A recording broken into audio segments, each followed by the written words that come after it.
Alright, so we're doing something different right now on Quite Trill. Got the comedian Repo Lakey, is that how you say it? Yes, sir. Repo Lakey. Repo You know what I'm saying? We usually do music or whatever on Quite Trill, so let people know who you are, man, what you do. Hey, look, it's always a blessing to be a part of the music industry. As a comedian, we all love music. We love hip-hop, we love the arts. I'm down here, I'm actually about to be hosting a night show over here at the Love Goat for the first annual HHP South by Southwest Showcase. I'm sorry, I had like 16 shots of gin before this because I don't go on until later on.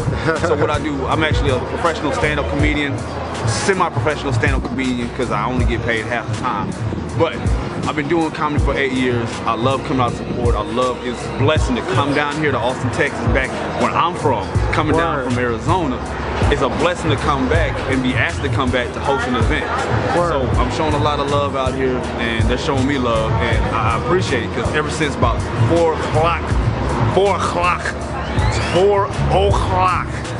we've been out here watching hip hop and real hip hop to the point where I got chills with some of these artists.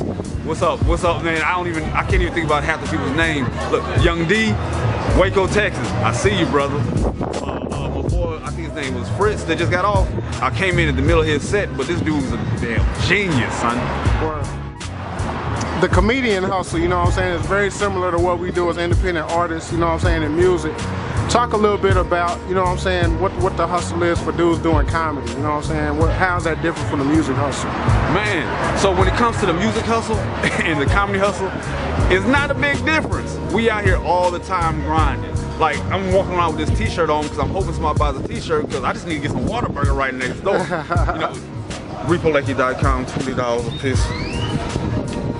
Meaninglessly plugged, but it's not a big difference. It's a huge difference. The only difference is that when we're on stage, as far as comedians, we have to put so much energy into what we do because we have to tap into a different psyche of the people.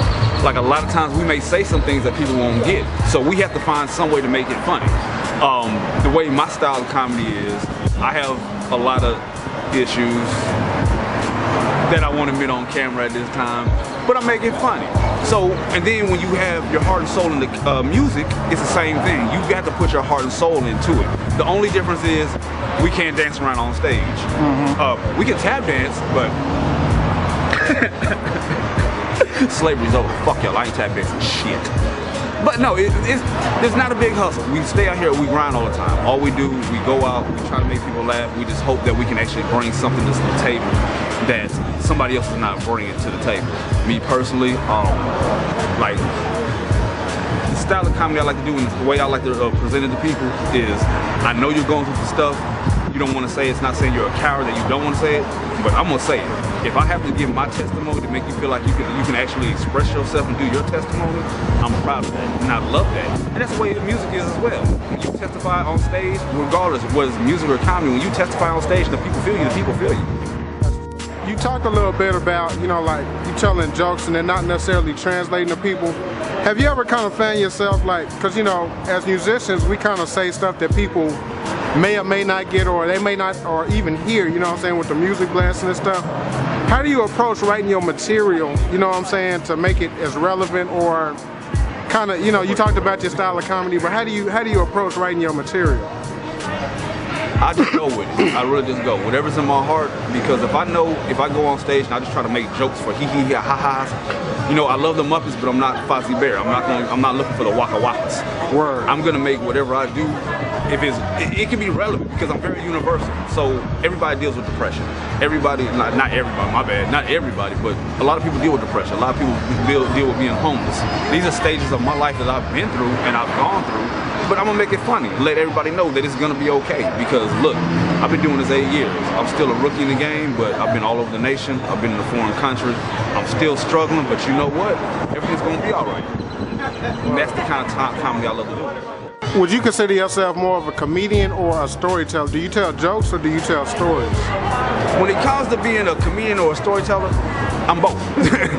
I tell stories, but I put jokes in between them. I'm very sarcastic. I throw like little punchlines here and there because nobody's gonna, as far I am a comedian. I am a comic. I've been through the hustle. I'm still going through the hustle. So you can't get on stage as a comedian, just tell stories and there's no jokes. Yeah. I mean, like I can sit up and y'all gonna see it tonight. I'm gonna sit up and talk about how I got harassed by the TSA. That's not funny. But if I flip it and say I got harassed by the TSA and I lost my virginity because for some reason a finger was in my butt, then it just takes it on a whole different twist. You just gotta flip the negative and the positive. That's the way I do things. Word.